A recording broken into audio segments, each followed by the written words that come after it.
আসসালামু আলাইকুম দর্শক, আজকের আপডেট নিউজ ভিডিওতে আপনাদের সকলকে স্বাগতম। হাসিনা সরকারের উপর আন্তর্জাতিক চাপ এসেছে, বিস্তারিত থাকছে ভিডিওতে। আজকের ভিডিওটি খুবই গুরুত্বপূর্ণ, আপনারা সকলে মনোযোগ দিয়ে আজকের ভিডিওটি শেষ অবধি দেখবেন। আর আপনারা যারা আমাদের এই চ্যানেলে নতুন, তারা অবশ্যই আমাদের এই চ্যানেলটি সাবস্ক্রাইব করে আমাদের পাশে থাকবেন। আন্তর্জাতিক চাপের মুখে পড়েছে বাংলাদেশের সরকার, কেননা বাংলাদেশের প্রত্যেকটি সাধারণ জনগণ তাদের মৌলিক অধিকার, এই অধিকারটুকু সুষ্ঠুভাবে প্রয়োগ করতে চায় এদেশে।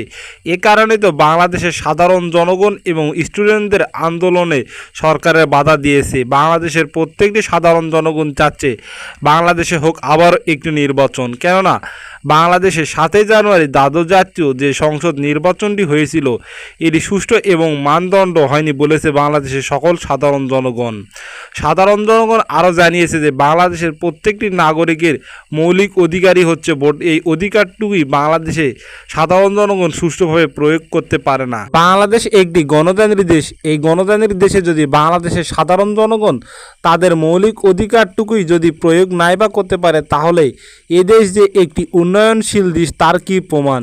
যেখানে বাংলাদেশের সাধারণ জনগণ তাদের রাজস্ব দিয়ে এই দেশকে একটি উন্নয়নশীল দেশে রূপান্তরিত করতেছে, সেখানে দেশের সাধারণ জনগণের অধিকারটুকুই যদি এই সরকার সুষ্ঠুভাবে না দেয়, তাহলে এদেশকে সাধারণ জনগণ কিসের এত উন্নয়ন করবে আর কীভাবেই বা উন্নয়ন করবে? কেননা বাংলাদেশের প্রত্যেকটি জায়গায় এতটাই অন্যায় অবিচার হচ্ছে যে সাধারণ জনগণ অতিষ্ঠ হয়ে গেছে।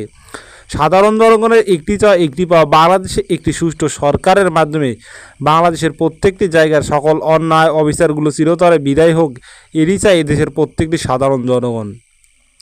বাংলাদেশে 7 জানুয়ারি দ্বাদশ জাতীয় যে নির্বাচনটি হয়েছিল এটি সুষ্ঠু এবং মানদণ্ড হয়নি বলেছিল যুক্তরাষ্ট্র, অন্যান্য সব দেশ, কেননা তারা দেখেছে বাংলাদেশের সাধারণ জনগণ এটিকে বর্জন করেছিল। কেননা এই নির্বাচনে বাংলাদেশের সবথেকে বড় দলগুলো অংশগ্রহণ না করায় বাংলাদেশের সাধারণ জনগণও এটাকে বর্জন করেছিল।